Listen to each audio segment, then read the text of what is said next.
Selamat datang di konten saya. Silahkan tonton sampai habis biar nggak salah paham, terutama Kadun. Bletak! Ya, Anda salah satu penggemar politik garis keras menurut saya. Gimana enggak? Ini weekend, masih ngomongin survei politik. Luar biasa ya. Ya, biasanya weekend kan nonton bioskop. Ya, mumpung film yang diproduksi Mas Denny Siregar, yaitu Sayap-Sayap Patah, itu udah main. Nonton deh. Keren banget filmnya. Filmnya keren karena inspirasinya memang dari kejadian nyata, yaitu kasus pemberontakan napi teroris di Mako Brimob beberapa waktu lalu. Keren filmnya. Kudu nonton karena ada si cantik Ariel Tatum, kesukaan saya. Dan ada si ganteng Nicholas Saputra, kesukaan editor saya. Nah, kita bahas soal hubungan Anies dan juga Nasdem yang mulai menimbulkan masalah. Apa-apa itu memang harus dilihat motifnya ya. Kalau memang baik, biasanya lancar dan diberkati oleh Tuhan yang Maha Kuasa, oleh Tuhan yang Maha Kasih. Tapi sebaliknya juga kalau memang membawa sial, ada aja pertandanya tuh. Apakah Anies membawa sial? Wah, nggak tahu juga saya. Yang jelas ada info seperti ini. Lembaga Center for Political Communication Studies atau CPCS disingkatnya, melakukan yang namanya hasil survei yang mengungkapkan bahwa elektabilitas Partai Nasdem menurun, anjlok, akibat mendukung Gubernur DKI Jakarta Anies Baswedan. Iya, intinya adalah gara-gara mendukung Anies Baswedan itu tadi, untuk menjadi calon presiden di 2024, suara daripada Partai Nasdem itu anjlok atau turun. Saya ulangi ya, karena penting nih. Gara-gara dukung Anies jadi capres, di survei terbaru lembaga CPCS tadi, suara Nasdem anjlok nggak kira-kira, gitulah. Santai saja, karena kalau benar begini, berarti memang Anies membawa sial. Ternyata bukan Jakarta doang yang kena sialnya. Nasdem juga ikut kecipratan. Setelah warga pengharap rumah murah kena sial, warga Jakarta yang pengen banjir hilang juga kena sial, ditambah banyak kesialan lain, sekarang giliran partai politik yang dengan percaya diri mengusung Anies kena sial di survei. Aduh, kenapa jadi begini? Ya, setidaknya ini yang tergambar dari omongan Tri Okta, selaku Direktur Eksekutif CPCS, yang bilang kalau elektabilitas Partai Nasdem turun menjadi 2,1. Bayangkan, di survei ini, responden yang memilih Nasdem sebagai partai mereka cuma 2,1%. Kalau ini dipotret secara nasional, artinya Nasdem berpotensi menjadi partai gurem. Ya, gara-gara dukung Anies, Nasdem mendadak menjadi partai gurem. Partai dengan suara 2,1% saja. Waduh, mengerikan ya? Ya mengerikan, karena untuk mendapatkan kenaikan suara 1% saja, itu perlu kerja politik yang mahal dan makan waktu. Sementara hanya dengan keputusan mendukung Anies jadi capres, itu pun belum tentu menang. Dalam hitungan bulan, menurut CPCS tadi, suara Nasdem ambrol, ambruk, runtuh, mirip bangunan-bangunan yang dibuat di zaman Anies. Dari angka 4%-an, melorot sampai tinggal 2,1%. Ini kata survei CPCS yang kemarin dilansir secara nasional. Saya membayangkan betapa Om Brewok kaget, betapa Om Brewok kecewa, betapa Om Brewok merana, betapa Om Brewok seperti dikadalin. Saya membayangkan Om Brewok berpidato, jumpa pers, saya membayangkan. Jangan-jangan begini. Saudara, saya mendapatin laporan dari lembaga survei yang bernama CPCS bahwa figur yang kita kandidatin ternyata membawa dampak yang kurang menguntungin bagi partai kita. Apakah saudara perhatiin? Apakah saudara mendengar? Apakah saudara hanya mentingin diri pribadi dan tidak peduliin dengan kondisiin partai yang sekarang dicap sebagai partai 2%-an, saudara. Malu saya dengan PKS, padahal kita bukanin partai oposisin. Kita bukan partai monaslimin, kita partai koalisiin yang ikut membela pemerintah dan mengawalin sampai 2024 nanti. Saya mohon saudara perhatiin, kalau perlu gantiin kandidatnya, cari figur yang bisa ngembaliin suara partai kita. Karena waktu sudah sangat mepet sekaliin. Kira-kira gitu ya pidatonya ya. Membahana. Ya, survei terbaru ini dilakukan pada 22 sampai dengan 27 Juli 2022. Pada saat survei bulan April lalu aja, partai besutan Pak Surya Paloh ini disebut memiliki elektabilitas mencapai 4%. Bayangkan, 4%. Dalam tempo 4 bulan, anjlok menjadi 2%. Bagaimana Om Brewok nggak pusing? Nah, lebih lanjut, si Tri Okta ini dari lembaga survei CPCS bilang kalau keputusan mendukung Anies Baswedan sebagai calon presiden membuat Nasdem ditinggal oleh sebagian pemilih nasionalis. Ini sangat masuk akal, karena kawan-kawan saya ya, banyak juga yang berkarir di Partai Nasdem. Nasdem. Partainya Om Surya Paloh ini. Dan mereka memang rata-rata kaum nasionalis. Dan mereka beberapa tuh sempat mengungkapkan kekecewaan soal keputusan DPP Nasdem mendukung Anies, meskipun tidak secara terbuka.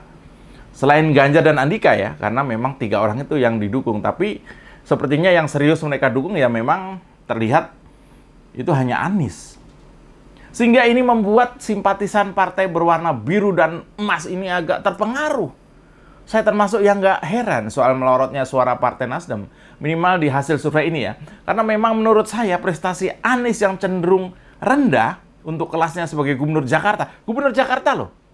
Kalau mungkin gubernur daerah-daerah terpencil, kalau misalnya rendah orang nggak terlalu merhatiin. Tapi ini gubernur Jakarta, sentral, pusat perhatian.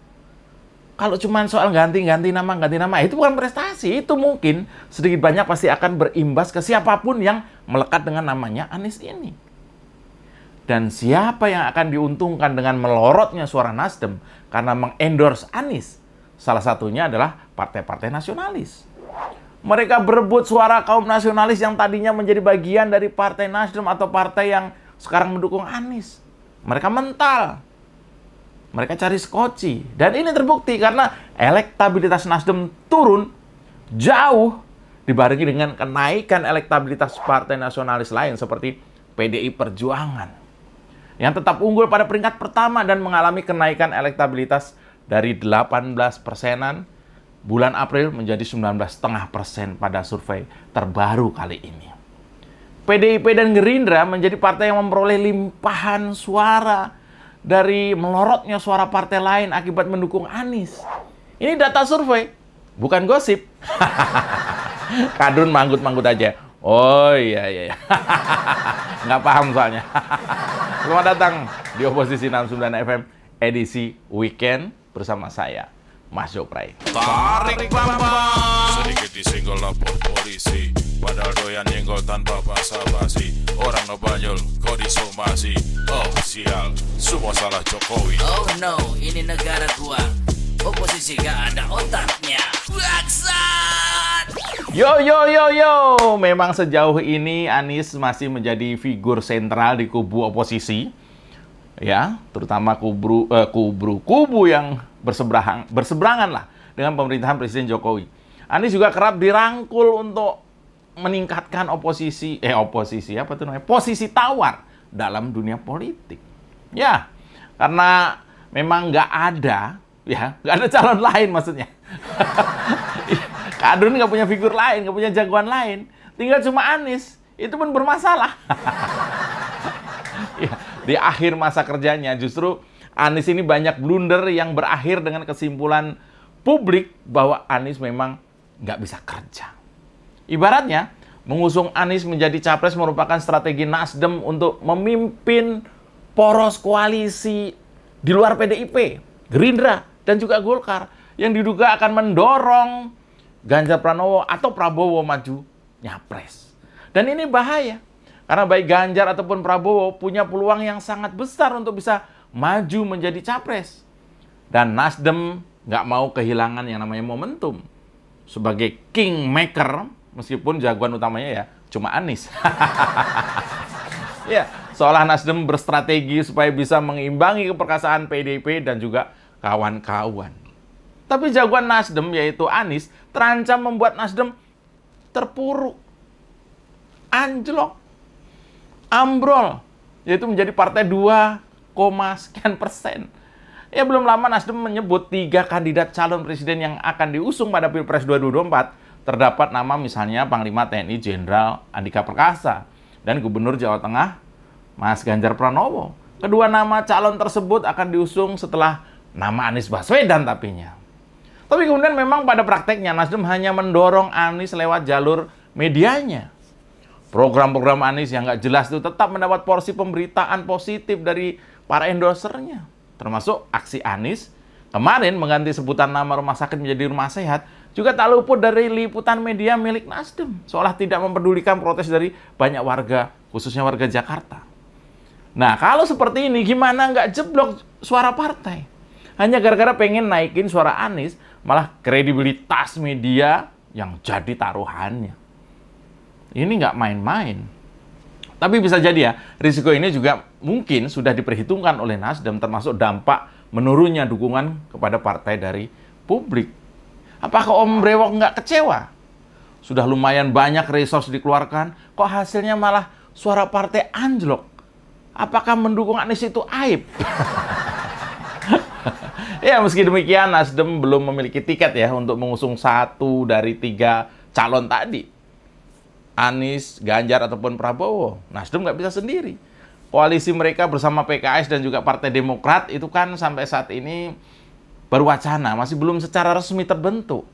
Anies Baswedan, Andika Perkasa, maupun Ganjar Pranowo dipastikan belum mendapatkan armada untuk menjadi salah satu penantang kuat dalam Pilpres 2024 nanti. Jadi masih terbuka. Masih ada waktu lah kalau Nasdem mau bermain cantik, sehingga kepercayaan masyarakat akan pulih kepada partai milik Pak Surya Paloh itu. Betul Pak Paloh. Waktu masih cukup untuk cari yang baru dan meninggalkan Anies. Ya, keputusan Nasdem mencapreskan Anies memang belum bersifat final. Ia juga berpandangan bahwa pada koalisi serta bursa capres masih sangat dinamis. Termasuk pertimbangan Nasdem dalam dukungan untuk mengusung Anies. Sebelum Nasdem anjlok lagi seperti yang disebutkan lembaga survei CPCS tadi, mungkin lebih baik Nasdem mulai melirik kandidat lain yang speknya sesuai. Apakah Om Paloh nggak berencana mendukung kandidat yang lebih muda misalnya? Ya, ada nama misalnya AHY atau Muhaimin Iskandar. Tertarik nggak Om Paloh? Wah, tapi ini resikonya bisa tambah remuk partai Nasdem. Ya, selamat weekend. Demikian Oposisi 69 FM bersama saya, Maco Prai. Semangat berlibur dan salam bletak. Tarik ke Bambang. Cita-cita kita di tahun 2045, 1 abad Indonesia merdeka. Mestinya, insya Allah, Indonesia telah keluar dari jebakan pendapatan kelas menengah. Indonesia telah menjadi negara maju dengan pendapatan 320 juta rupiah per kapita per tahun. Dengan kemiskinan mendekati 0%. Kita harus menuju ke sana. Tarik Bambang. Sedikit disenggol lapor polisi, padahal doyan nyenggol tanpa basa-basi. Orang ngebanyol, kok disomasi. Oh sial, semua salah Jokowi. Oh no, ini negara gua. Oposisi gak ada otaknya. Bangsat! Kita dukung aksi melawan intoleran, radikalisme, dan juga terorisme demi Indonesia yang lebih baik dengan cara subscribe di kanal 245 TV. Makasih. Mau kemana kawan, tanpa arah tujuan, cari masalah rawan, urus saja masa depan.